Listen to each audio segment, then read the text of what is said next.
Welcome to Talk-Jitsu with host Uki Mike, Joey Boretski, and me, Jordan Preisinger from Jordan Teaches Jiujitsu. We have a great episode for you guys today, like we always do, or at least I think we do. And so with that said, let's get started. Joey, how has your week been? I know, you told us there's a little bit of drama going on. So yeah, let us know all about that. Yeah. So the first part about my week is I had a competition on the weekend.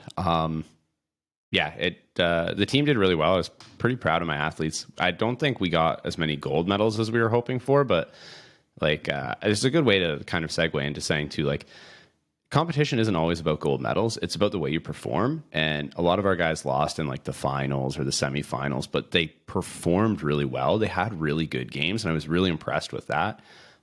Personally, for me, I did terrible. I lost in my gi weight class by 2 points off giving up the world's worst takedown, where I, instead of pulling guard or wrestling, I stood still, straight upright like a pencil for about 10 seconds and didn't move.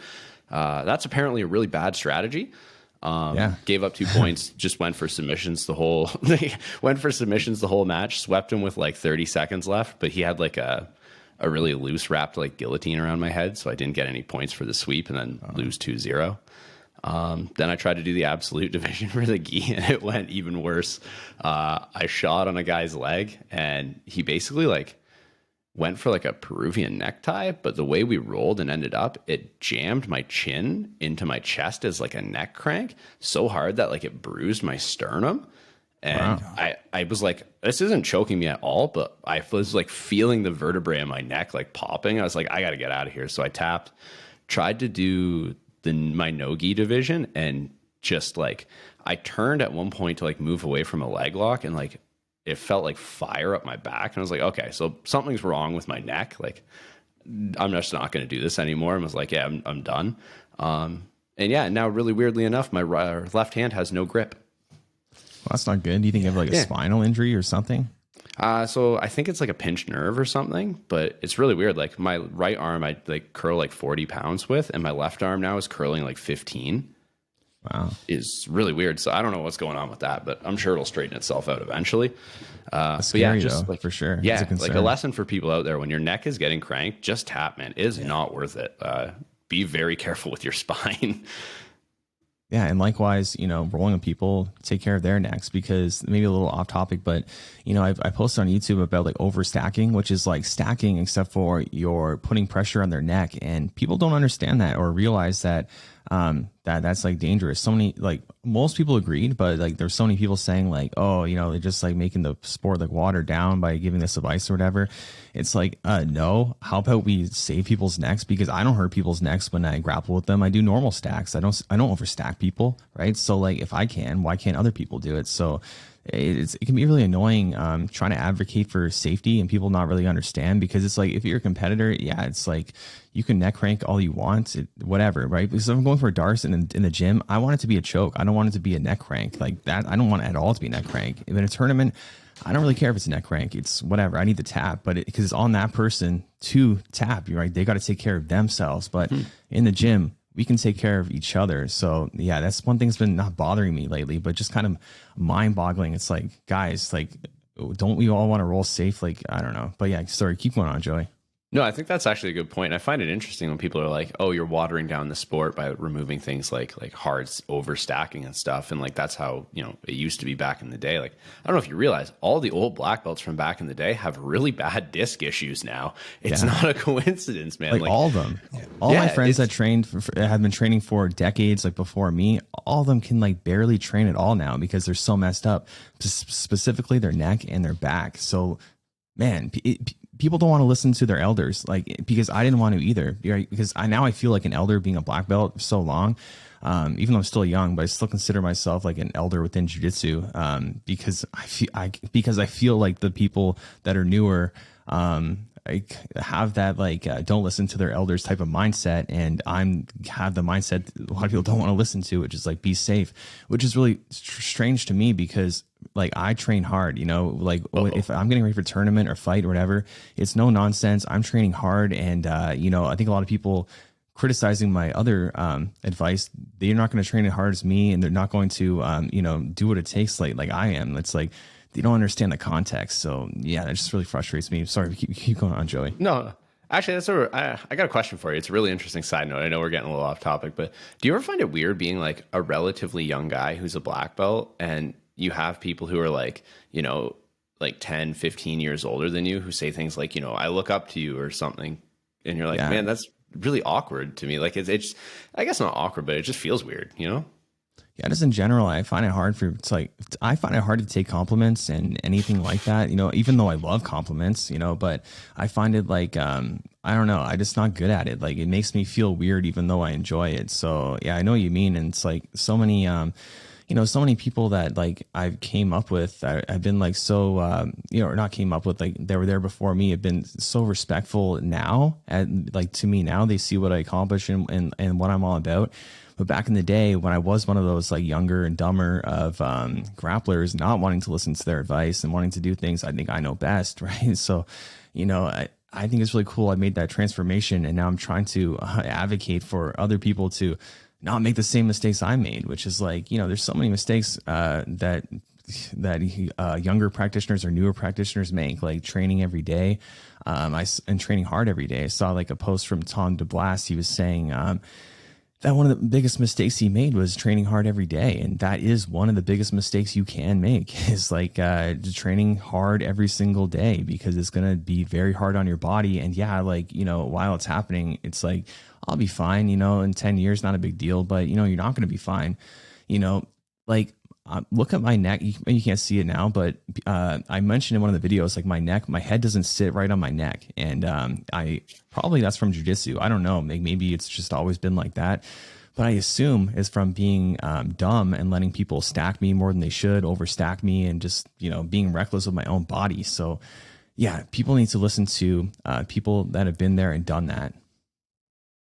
Oh yeah, definitely agree. Like I always tell people, like I was the kid who, because I started jiu-jitsu when I was 17, and like I used to go hard all the time.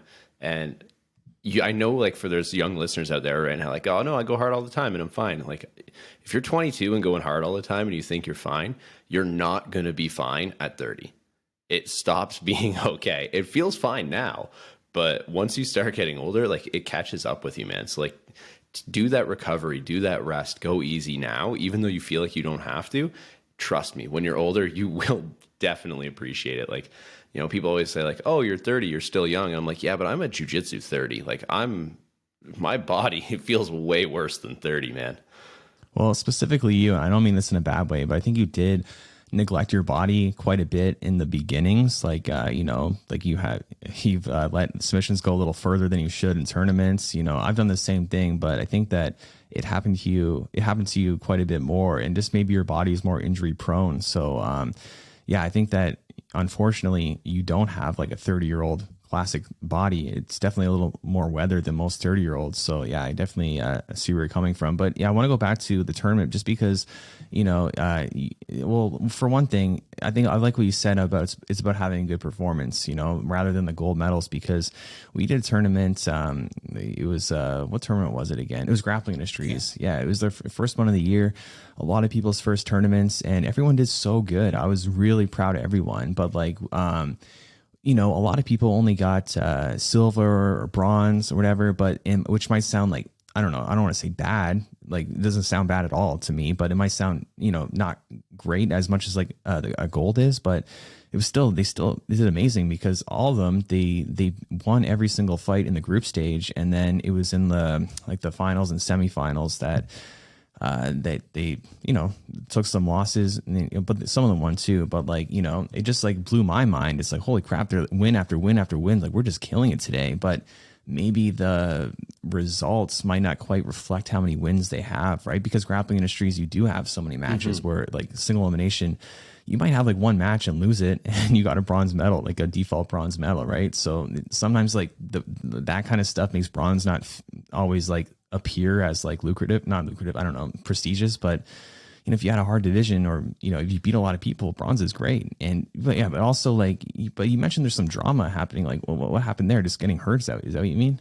Oh no, it's just one of those things where like I don't know how much I know some people from the gym listen, and I don't want to spoil things, but if you date people at the gym, if you're gonna break up, you gotta handle it like a man. You gotta handle it like an adult and not be a child. It's really frustrating. I'm sure you guys have seen it. You know, it happens at every gym, unfortunately.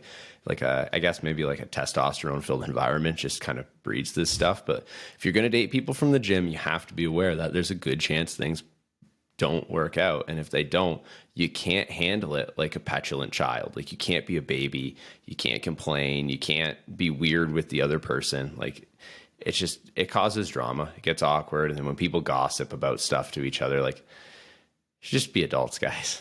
Just be adults. I mean, and how does it help reacting like that too, right? You know, my mentality with like when stuff happens that, you know, it doesn't go in my favor, it's like, I got to move on right now, you know, rather than being a baby about it and, you know, making my own life worse than people around me. It's like, you know, in that scenario where he's in, you just got to move on. You know, you can stay at the gym. That's fine and everything, but yeah, don't make it harder for, you know, her or people around you, make it awkward. It's like, just move on, because doing that's it's not productive. It's only counterproductive, you know, but people do counterproductive things to themselves all the time. So it's unfortunate. Yeah. I guess I'll spill the beans a little bit so people know a little more of what happened. One of the coaches at the gym I'm at, because there were two of us, was having a relationship with one of the girls there. They broke up.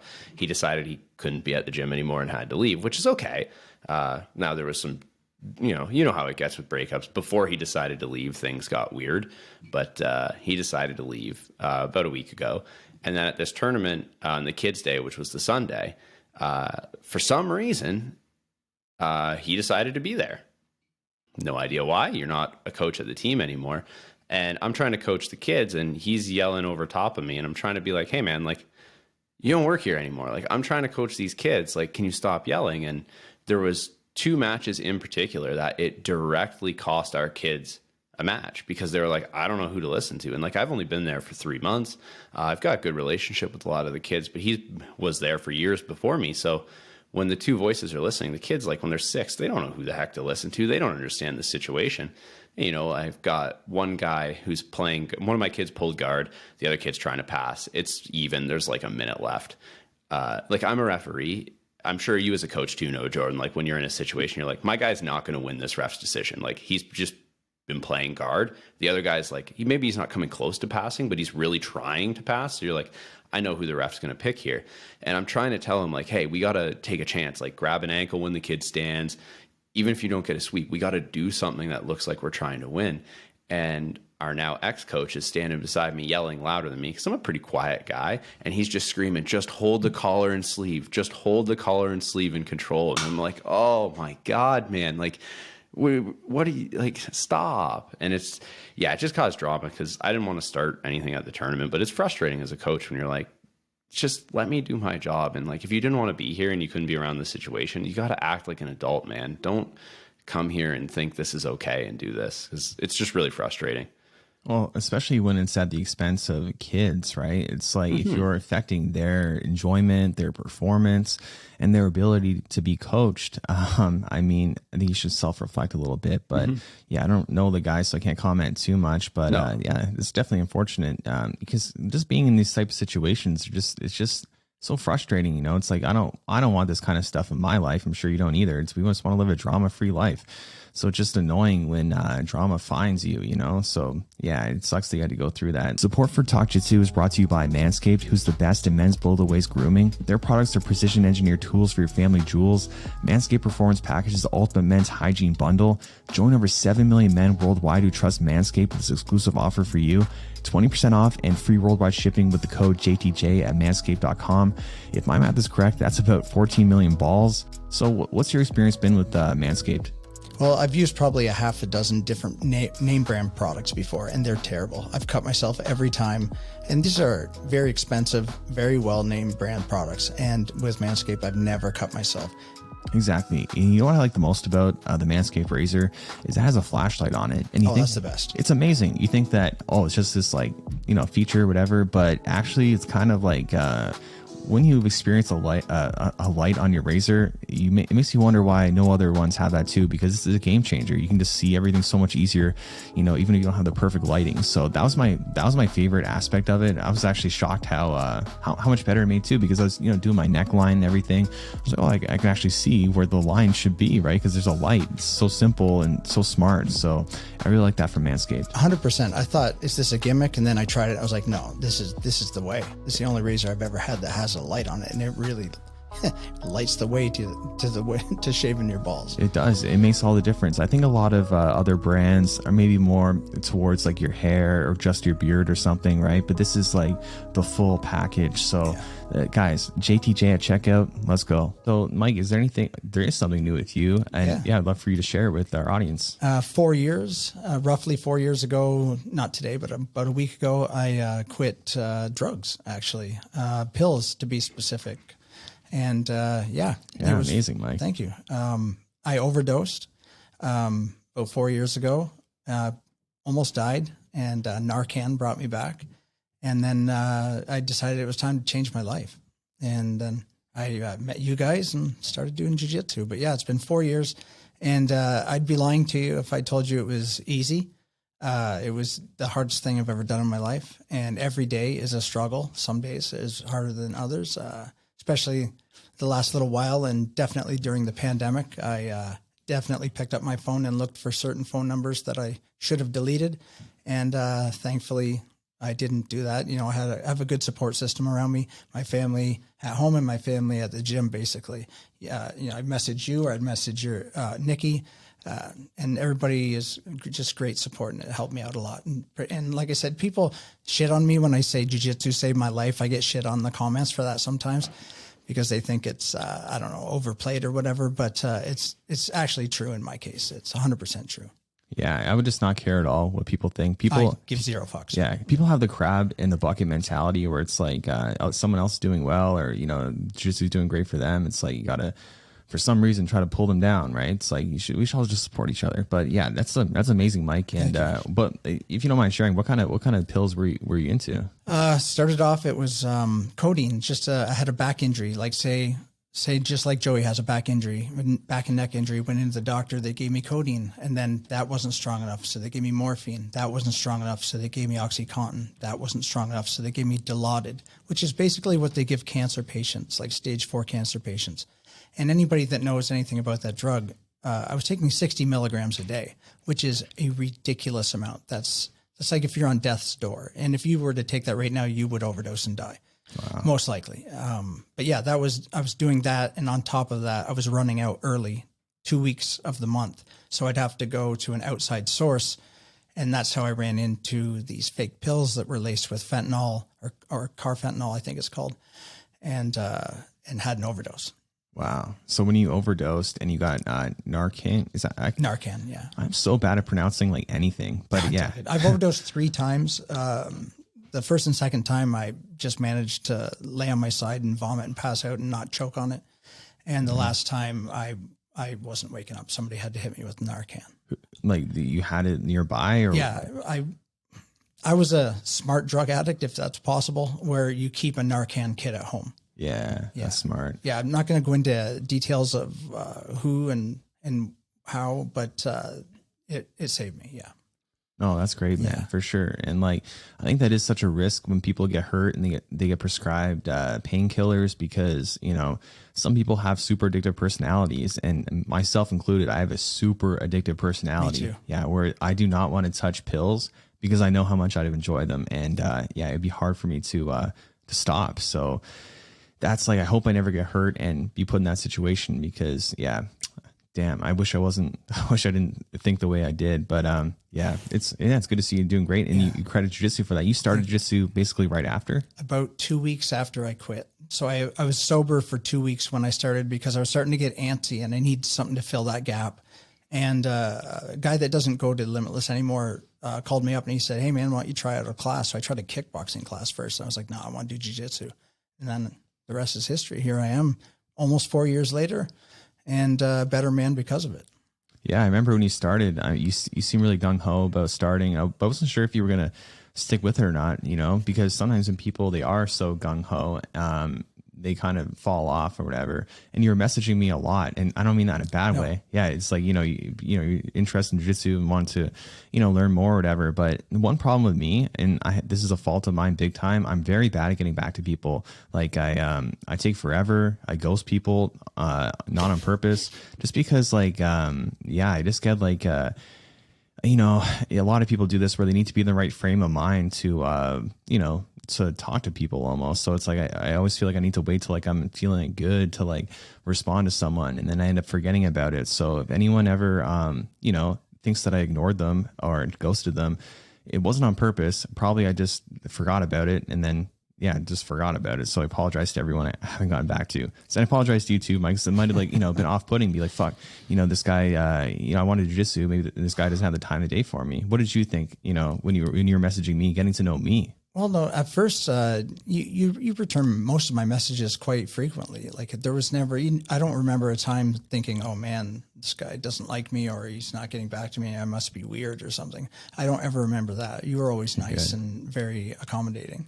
Okay, good. Yeah, good. There's this one guy, I won't go into too much detail, but we were going to have him on the podcast, and he kept sending me long voice messages on Messenger, and I just don't have time to listen to them. Like one of them was 20 minutes, and I told him like, I'm sorry, man, I respect you and your time, but I can't listen to, I don't have time to listen to this. And he got mad, and we just didn't have him on the podcast, but he had sent like so many before, like just like 5-minute ones, 10-minute ones. And I listened to them, but then it was like the 20-minute one.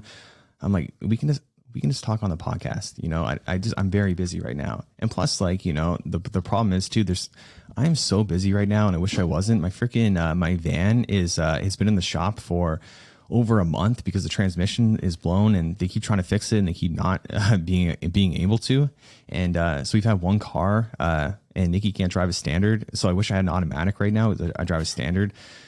And it's just, that's one reason we're really busy, but it's just made everything really hard. And but actually just to segue into one thing I am very busy with is the Jiu-Jitsu Theory Course, which, I can honestly say that I think that it's going to change the way people think about Jiu-Jitsu, and it's going to have a big impact on Jiu-Jitsu. I really believe that, because I think I've clarified objectives and really, clarified like what Jiu-Jitsu is all about. It's like after you take the course, you can really just see things so much easier. So, and yeah, I hate sounding like I'm selling, but it's like I really believe in the product that I'm making. But I've like written the script like so many freaking times and rewritten it to make it simpler. We tried to do like record it so many times, like 3 times now. But I'm such a perfectionist that it's like I need to be perfect. So it's going to be a little bit longer. But for anyone listening that wants to learn more about Jiu-Jitsu theory, my newsletter, I give a lot of free information there. So and a lot of what the Jiu-Jitsu theory is about is it's kind of, again, it's about like objectives. So the objective from every single situation, every single possible situation. You know the objective, and I think that is like what is needed for Jiu-Jitsu, because people, they just, for so long, they've given you so many techniques. There's 1,000 techniques, just on YouTube or whatever it is. And it's just like, oh my God, how do I remember all this? But it's like, you don't need to memorize all these techniques. You need to understand how they work. You need to understand how Jiu-Jitsu works, your body works, how their body works in relation to each other. And that's not often taught, but that's what Jiu-Jitsu is. So that's like the in-between. And then the techniques themselves are like the destination, but no one teaches the in-between. So I'm teaching the in-between. And like I said, it's going to be revolutionary, I think. But like, but another person that's doing really, revolutionary stuff too, and I really love his approach. And again, I'm bad at pronunciations. I think Greg Souders, but maybe I messed that up big time. But what he's doing is an ecological approach. So have you guys heard much about that? I haven't heard anything. So basically, he's doing very similar to what I'm doing, is where he's taking, but he does different. So he doesn't teach any techniques in his class or in his classes in his gym. What he does instead is always breaking down things into mini objectives, so people can learn things for themselves. They can figure out, they can figure out what to do. Because when you make the objective very specific, that can be a lot easier to, rather than just like repping with like zero, feedback or what's the word, resistance, right? You can just, you play like games almost. And I love that. I think that's so great, which is just really just situational sparring. But I don't think that it's something you can do all the time. I think you also need to be taught technique. I think you need both. I think if you're only taught technique, it's going to be very hard to apply that in sparring. And if you're only doing situational sparring, you just need to be told sometimes, no, this is better. This is a good thing to do. You do this, you do that. These are smart things to do. So I love his approach 100%. But I think you need both, I think. But so that's what I've been doing in our classes too. Like, we're doing so many drills lately. I love it. Yeah. I think everyone's having so much more fun. It is very fun. Yeah. And the objectives are so clear. So listen to this one, Joey. So this is a drill I have, and this is amazing. So all the drill is you start in front of your partner, and you can't let them put their feet or their foot on you. And if they do, you do 3 jumping jacks. And if you can get all the way around to 180 degrees, you don't need to drop down. You just need to get around to 180 degrees because you practice your angle to going around the guard. Then they do 3 jumping jacks. So why it's so good for the person on top is because you're preventing the person from putting their feet on you. And people need to understand the feet are the guard.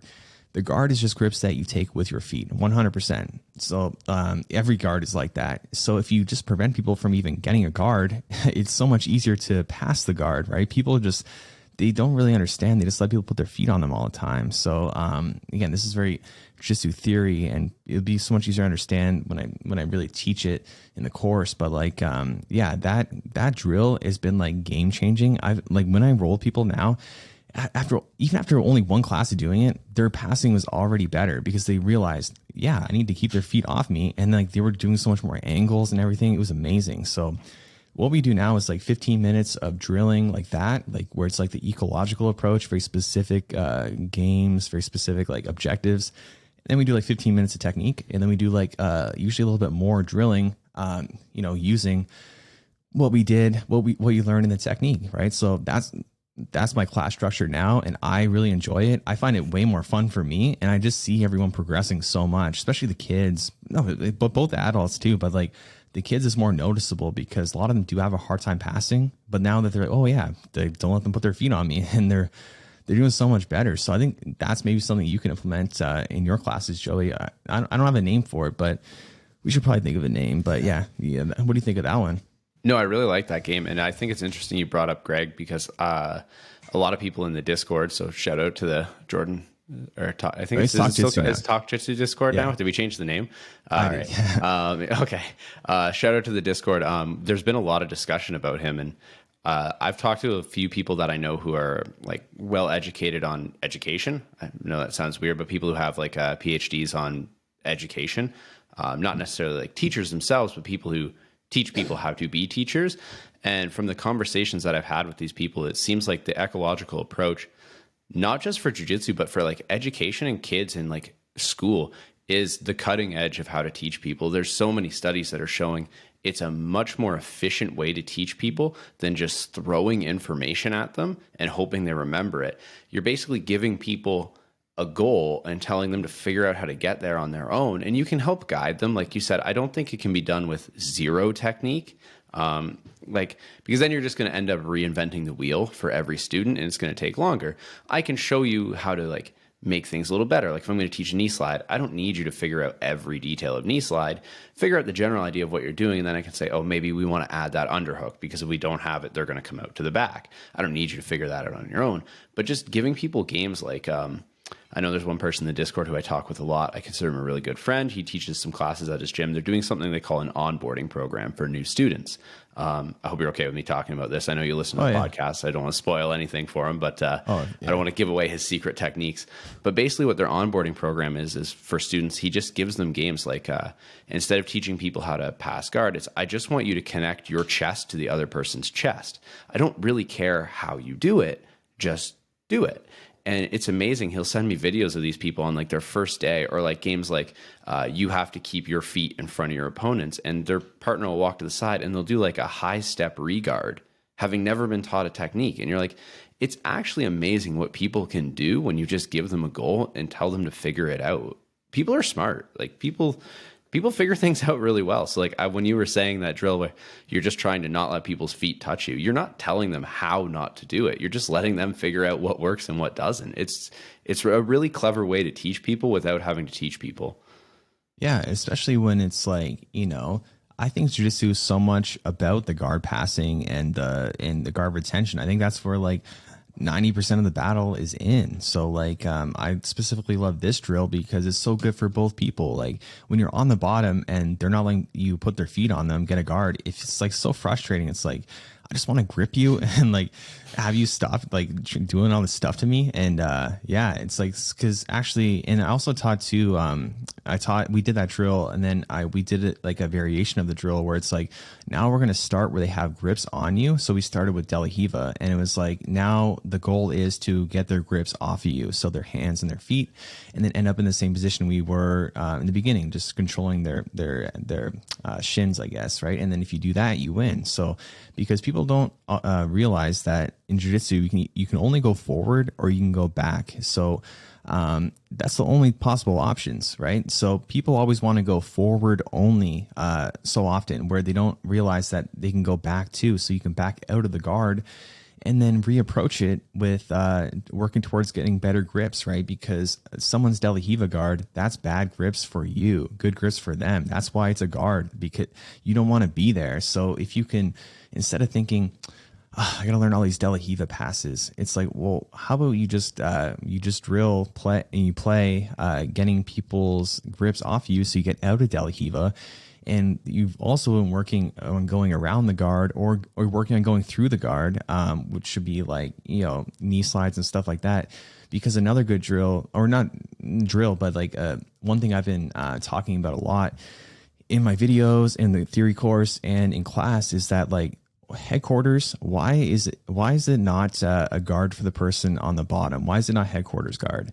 It's because they don't have their feet on you. So if you when you enter into their guard, if you want to go through, you need to go to headquarters. You need to stop them from putting their feet on you. If you don't, they have a guard, right? So that's something that kind of like, blew my mind. And maybe that's a good one that's a good drill too. It's like the goal is you want to get to headquarters. And if they put their feet on you, if they get a De La Hiva, reverse De La Hiva, it's a very similar drill to the one I was talking about previously, but it's just a different objective. It's like, it's still them getting their feet on you, but instead of going around, now it's getting to headquarters, which is a great passing position for going through. So maybe we'll do that one tonight. That actually sounds great, But yeah, I think that you're totally right. This is like the best way to teach and learn, because I think people learn so much from doing, right? So, for example, the YouTube channel is a great example. I could watch like videos all day on how to have a good YouTube channel, but how do I actually create a good YouTube channel? I had to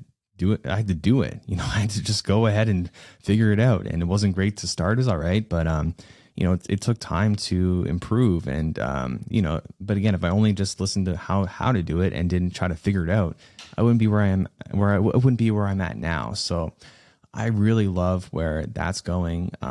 I love where jiu-jitsu is going with how it's being taught, because man, jiu-jitsu has been taught poorly for ever, like forever, man. It's been awful, and like for example, like, our first gym we were at, they were 2-hour long classes. They were like seminars, just learning technique after technique after technique.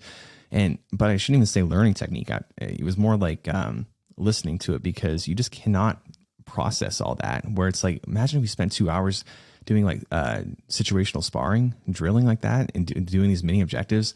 Man, we'd be good, because even though we were decent, but like we'd be even better, right? Faster. So I really like that. And it's fun as well. Like it makes it very fun. If you look around the room when we're doing those drills, everybody's laughing and smiling and, oh shit, you got passed, and high five and smack, it's just, if it's fun, people want to do it more. People are more engaged. Well, that's the best part of it. It's just like seeing everyone have a good time, It's like you can kind of see on people when they're kind of bored of like doing the technique, and it's kind of like, I just accept it as an instructor. It's like, yeah, the person's looking at the clock, waiting for like rolling to start. And I can understand, because, I love rolling too. But, when everyone's having a great time playing games, that's what we're doing. We're just playing games, and, then we get to roll after. It's great. So, yeah, I don't know. I think another really big advantage too is it allows people to develop their own kind of game. Like if I'm an instructor and I'm just teaching you techniques, your game is usually going to end up being pretty similar to mine, because you're just learning what I'm showing. Like, I think it's part of the reason like everyone at Limitless has a really good knee slide pass, because you have a really good knee slide pass and you teach it because you like it and it works. So everyone's got a really good knee slide pass, and it's not a bad thing. But when you give people these games and let them figure out what works and doesn't work for them, it's interesting that I find sometimes people come to different conclusions that give them the same result. Like, you know, if you were doing a game where you have to pass and not giving them information, some people are going to do knee slide and some people are going to try like a Toriano pass or something like that. And you're going to get more differentiation between people's games without me as an instructor having to teach this whole breadth of technique. I can get a different result from two different people with the same game. So I think that's a really big advantage to it too. Yeah, man, 100%.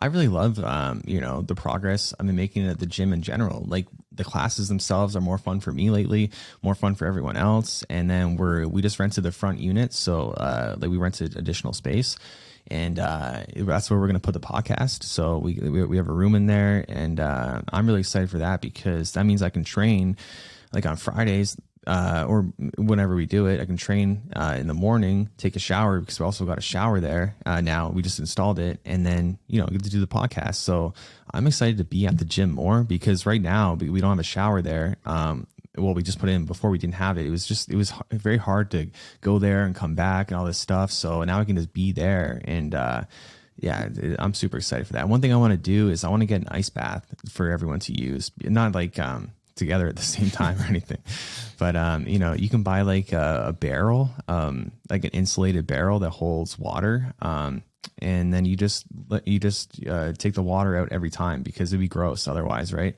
So like, my plan is just to fill it up, put some ice in it, we use it, take turns, which I don't think is gross, because we were just sweating all over each other. I don't think it's gross, but it would be gross if I didn't switch the water out and it was like everyone's sweat in there from like days, you know, accumulated. That'd be nasty. But yeah, I think that's really cool. And I've heard that the best time to take an ice bath is before you work out, because your body's so cold that it's now needs to warm itself up, and you're getting all these like, I wish I knew science better, but you know much about it, Joey? I would imagine you definitely get like better blood flow, like to the muscles, from doing it before, because when you're cold, your body will pump blood faster to try to warm you up. So it almost like supplement as a warm up in a weird way. Yeah, I imagine. And I imagine the proteins it would create would be helpful for like muscle repair. I have a master's in Joe Rogan experience, and according to him, cold shock and heat shock proteins are supposed to be good for you. So that's all I know about that. Yeah. The problem I have is I can hear these things and I forget instantly what the statistic is. Yeah. You know what I mean? I don't know. It's a large statistic. I know the one you're talking about. It's supposed to add years to your life, basically. Yeah, and it apparently increases your testosterone quite a bit too. So from what I understand, it can be a bad thing to take ice baths after a workout, because it reduces inflammation, which isn't necessarily bad in itself. But when you're, you know, I guess the inflammation after you work out is needed to repair, recover, and do all that stuff. So I'm not an expert. I might have it wrong, but that's something that's interesting to me. So yeah, I'm really excited to get the ice bath. And again, like I said, we have a shower, podcast room. We have a painter in there today. He's painting a dragon on the wall. So I think that's really cool. And so if anyone has seen the background of the gym of Limitless, it's koi, you know, and water and stuff like that. And what's really cool is about getting the dragon is that like the whole story about like the koi, there's a story about the koi turns into the dragon. So like the koi swims up river, and it's a hard battle to do it. You know, it's a very hard challenge. It's a journey. And then once they've completed that, they become the dragon. So I really like that, especially because I felt like I've had a very hard time, you know, getting to where I'm at, because so many people were like not nice to me for a long time because they just thought I was cocky or whatever. It's like the crabs in the bucket. They wanted to like bring me down for whatever reason. You know, people are talking shit for so long, but like now no one does, as far as I know, because, you know, I proved them wrong. But like, you know, it just like so many unneeded things, people being so nasty. So like, I like that. You know, I came from like, I was a blue belt, opened up the gym, all sorts of, you know, criticism from people. And then now I got the dragon on the wall. You know, I got the huge ass gym, beautiful gym. I got the dragon. So that feels really good. And That's awesome. Yeah, it's going to look sick too. Cause like the guy doing it's just such a great artist. And I basically just gave him like free reign to just like, you know, I trust you, man. You're the artist, not me. So just do your thing. And yeah, he did that with the koi, made it look beautiful. And he's gonna do that with the dragon too. So yeah, I'm really excited for that. That's wicked. Yeah. So yeah, anything else new with you guys wanted to mention? I want to give a couple shout outs. I had 3 people at the tournament this weekend stop me and say they're huge fans of the podcast. So I just got to check my phone. I wrote down their names because I knew I'd forget. Justin, Eason, and Ryan. Thank you guys for stopping me. It means a lot. I know, like, to the other guys and me, like, I never thought at any point in my life would people recognize me from anything I did online. And like, we put a lot of work into this podcast, and I know we're all really proud of it. And it really means a lot to us when people like you guys come up and say how much you enjoy it. So all 3 of you guys, like, if you message me on Instagram or something with what day your gym has open mats, I will come out and train with you. I promise. I promise I will come roll with you. Just shoot me a message. Let me know when you're open. We'll make it happen. Yeah. I mean, I love when people tell me they love the podcast.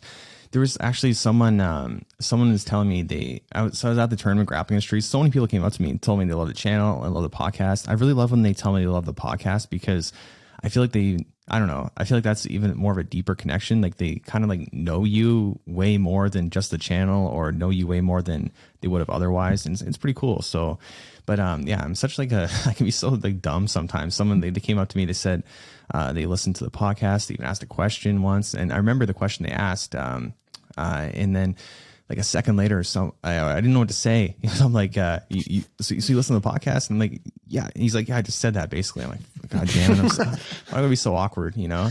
So, you know, it's actually kind of funny. Someone commented that they said they loved the content of our podcast, but they said, but we're awkward. They said we're awkward, you know?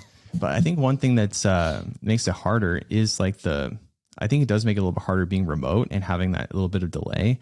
To like, you know, sometimes it's hard to know who to talk and stuff. And the reality is too, it's like not every episode do we have great chemistry. Sometimes we're just tired or just don't like love the topic we're talking about. Not that we dislike it, but you know, some are more interesting than others. And yeah, you know, if it's ever awkward, like it's such a weird thing, people commenting and telling you how they feel about you, right? Because people told me on YouTube, they said I'm socially awkward. They said like the thing I did with Preet, one person said that I'm really good at interviewing and really personable. Then someone else said that I'm socially awkward. I'm like, which is it, you know? But I don't know. I guess it's all your interpretation. But yeah, one thing that's really, you know, blown my mind recently is just how different of opinions people can have on the internet. Like we posted a clip, or Phaedra posted a clip.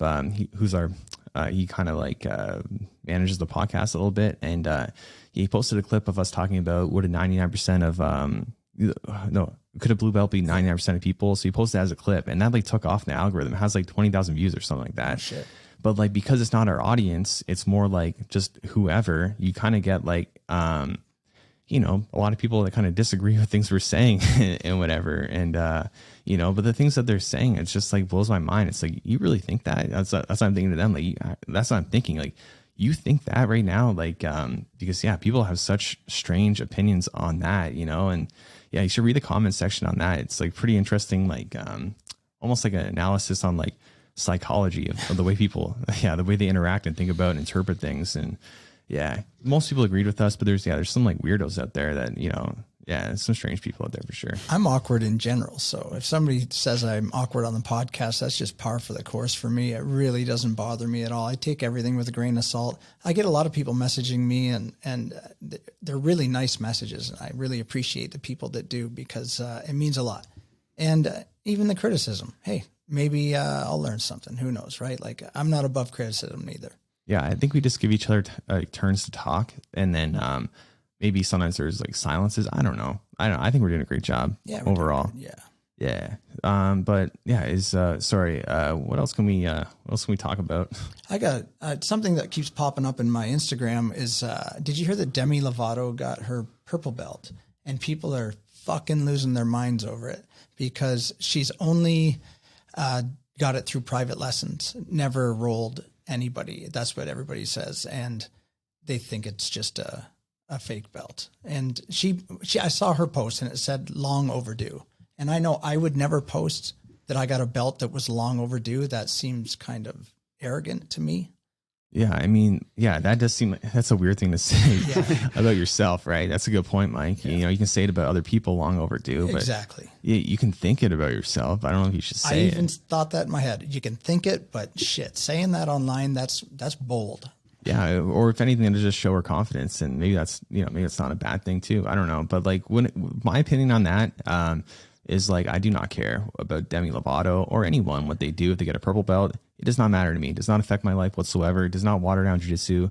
And we don't know the context whatsoever. Maybe she is really good, or maybe she does do privates all the time. Like we just can only assume or take little bits of pieces here and there, so people giving their opinion without having context, it's like, what's the point? Why even comment on it, right? So, and I don't think most people are willing to learn the context and actually, dive into how good is Demi Lovato at jiu-jitsu. I don't know. Maybe she could post a video if she cared that much, but what does she care anyways, right? So like, yeah, I think that's such a strange thing. But what do you think, Joey, about like celebrities being awarded like belts and stuff like that, just kind of based off like, their celebrity? I'll take it one step farther than saying like it doesn't bother me. I love it. I absolutely love it. I don't care how bad Demi Lovato is or how few classes she's done. The fact that she's posting on social media that she got a purple belt in Brazilian Jiu-Jitsu, one, it gets people talking about the sport, which can be nothing but good. And two, I'm going to assume that Demi Lovato fans and hardcore Jiu-Jitsu fans are probably not quite the same demographic. I don't know. I don't really know who Demi Lovato is. I know she's some sort of singer. I don't know what her music is. I'm assuming her demographic is probably like younger females. If even like a few people who are fans of Demi Lovato see that post, like, oh, she does Brazilian Jiu-Jitsu and is a purple belt, I'm going to try that. That's nothing but good for the sport. Who cares if maybe she only does private lessons and she's not the greatest at rolling? One, she probably doesn't want to do classes, because can you imagine being a celebrity and trying to do a class? How many people would be like just coming, like gunning for you, trying to be like, I'm the person who choked out or beat up Demi Lovato, or people asking you for your autograph? It would be awful. I can't imagine how terrible that would be. I'd do private lessons if I had the money for it. Also, private lessons are a great way to learn. Well, look at Tom Hardy though. Tom Hardy goes and he competes and puts it all out on the line, right? Yeah, sure, but the thing that's is, not for everybody. Gigantic superstar. No, yeah. I'm not saying that it is for everybody. I'm just saying there's both ends of the spectrum, right? Yeah, I think it's probably harder to as like a lady, because I'm sure a lot of like guys out there too would be like, oh, I tapped Demi Lovato, kicked her ass or whatever, as if it's like a bragging point. There's a lot of weirdos out there. Yeah. So I think that, Tom Hardy, I can see your point. I can see your point too, Joey. I agree with both. But like, so Hardy, he's like a big muscular dude. He can probably take like, at least a little bit of abuse, but not that anyone should do that. But he can probably take a little bit of, roughing up. Not that anyone should do that. But so I think it's a little bit different. It reminds me of, I made like I saw his Mark Zuckerberg a video of him training, and I made a video kind of just like it was like a vertical, like a Instagram reel, and it was just like kind of breaking down his technique, or what he was doing or whatever. And just I think it's great that he's doing it. It's great for the sport. It's a really popular, famous dude, and he's out there. He was training. He didn't look great, but he did not look like brand new either. He looked like he's someone that enjoys training and is passionate about it. So I think that's awesome. And people on Instagram, they were getting mad. They're getting mad at me as if I'm like some like big time Mark Zuckerberg fan. It's like, I don't care about Mark Zuckerberg. It doesn't bother me either way. I don't really know enough about him.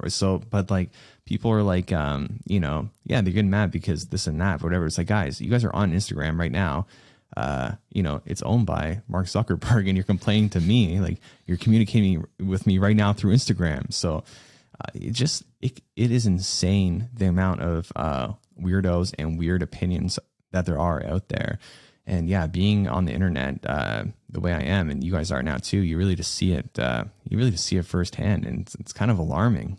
Yeah, I think it's really interesting. Like, especially teaching, like doing the podcast too, and like talking with people. I'll have some people talk to me, and they'll like, I had one guy say the other day, like, it feels like I've had so many conversations with you because I've listened to you on the podcast, but it's really like a one-sided conversation because he's listening to me and feels like he's getting to know me better and like the relationship's getting there. But then when like you meet in person and they talk, it's like, I don't know who you are. So like when you were saying like you feel awkward in person, like I get that too, because like I don't know this guy who's talking to me, but they feel like they know us. Like, and I can only imagine for like the celebrities who train, that must be even worse. Like having seen their movies or listened to the stuff they've done, it must be really weird interacting with like the everyday public. Man, 100%, because it feels even weird for me going to jiu-jitsu tournament. Like I feel like a celebrity, and that's a weird feeling because I'm just walking around and so many people are coming up to me, taking pictures with me, or I can see them looking at me or like doing like double takes. It's like, is that Jordan Teaches Jiu-Jitsu? And I like it a lot. I think it's awesome. You know, that's the kind of guy I am. It's like weird. It's like I like attention, but I also don't. It's like I have like a weird mentality with that. Yeah, but I enjoy it. I really like when people come up to me, but it's also like I never know how much they know me either. I don't never know how much of a fans they are. Do they listen to every single podcast, or they just like watch a few YouTube videos? Just because it's like it's just hard to gauge, you know, how much they know you. Almost it is a very strange thing, like you said, when you don't know them at all, and they might know you very well, or they might just know you a little bit.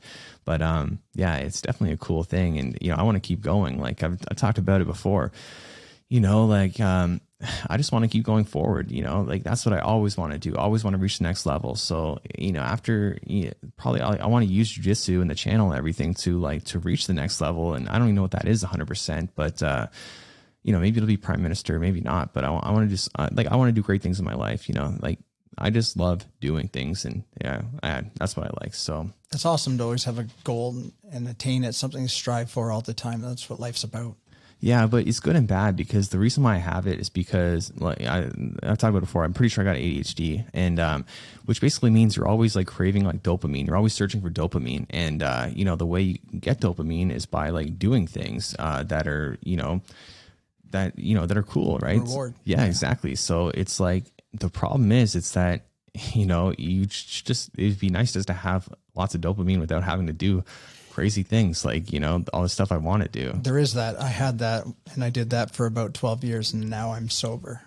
Dopamine on tap, that's pills right there. Yeah, so yeah. Unfortunately, yeah, there is dopamine whenever you want it, but you don't want it that often, believe me. Well, that's why a lot of people with ADHD have substance abuse problems, because it's just an easy way of getting dopamine. Yeah. Which is why I have such a, you know, addictive personality. And I was listening to I got so much ADHD TikTok videos. So like, if people don't know much about TikTok, it's like short form content, and it's not just dances, and people think that it's not just that kind of stuff. It's just short form content that is like directed towards you specifically. It's like, it's very like all the social media platforms are, but TikTok is really good at really targeting what you like and what you want, what niches you like. And it's also really good because it doesn't matter how much of a following you have. If you have an interesting video, it's going to hit the algorithm. So yeah, I'm on like, you know, there's a lot of like niches that TikTok gives me, and one of them is ADHD. And yeah, I see things all the time. And they were saying how people with ADHD make great teachers, and they're really good at understanding people's emotions, because they're always so like concerned about other people's feelings and how people view them and stuff like that. And it's like, shit, like that's like me 100%, you know? So yeah, it's kind of cool, like having some like good things from it, right? Because I think it has made me a good teacher, because it makes me have to like dial down to get everything 100% perfect. You know, perfection is like the minimum, right? So I don't want to teach anything ever, do anything ever that's even a little bit wrong. So yeah, it's been great, but it's also been bad. So yeah, it's you know, I think a lot of things are like that for sure. But yeah, I'm glad you're off the pills, Mike. And just to come back to that too, I just wanted to to ask you, like what, like, do you get cravings now? Like what? Yeah. Like even up to this week, I was just sitting at home. I was bored, and I'm doing intermittent fasting. So I'm craving food. And then when I'm craving that, it seems like whenever I crave something, I crave the drug as well. I don't know why. Maybe it's because I took it for so long, 12, 15 years. And, but yeah, lately, the last couple of weeks, I've been craving it a lot. But during the pandemic, really, really bad. But last couple of weeks, yeah, I'm just glad I have enough willpower, and and I just, enough sense not to get back into it, because it's literally a phone call away. Everybody knows somebody who knows somebody, right? So, I mean, it's not hard, but I'm glad I didn't. Yeah, you have a phone number for everyone. Like you can get anything. Dr. Mike. Yeah, which reminds me, Elbows Tight podcast. They had black belts on the show who he does like psychedelic retreats and stuff like that. And he talks about DMT. I like that. Yeah, and mushrooms and stuff like that, and weed too. I think it'd be really cool to get him on the podcast and talk about how that relates to jiu-jitsu, because he is a black belt, and they're doing a retreat in Mexico. That is like the hallucinogen, like I don't know, plant medicine type of retreat. So I think that's pretty cool. If anyone wants to learn more, maybe I'll try to find the link or whatever, because I think that's pretty awesome. That'd be cool. When I did DMT, it blew my mind. Yeah. Insane. We'll save the DMT conversation for when he comes on the channel. So yeah, we will get him on soon. And one more thing for the listeners, what we're doing too is we just bought another mic, because we're going to try to get some guests locally sometimes too, like people just like Nikki or like some of our students, just to have variety. We always want Joey, obviously. We love Joey, but it's also nice to have guests once in a while, and it's cool to have them in person too. So yeah, I think it'd be cool, just having variety. So I think that's one thing that's really exciting. So with that said, you guys have anything else you want to say before we end this episode? I'm good. That's all. No, I think that's good for me. All right. Thanks for listening to the podcast. If you're still here, please leave a comment or a fist bump, and we'll see you guys next time.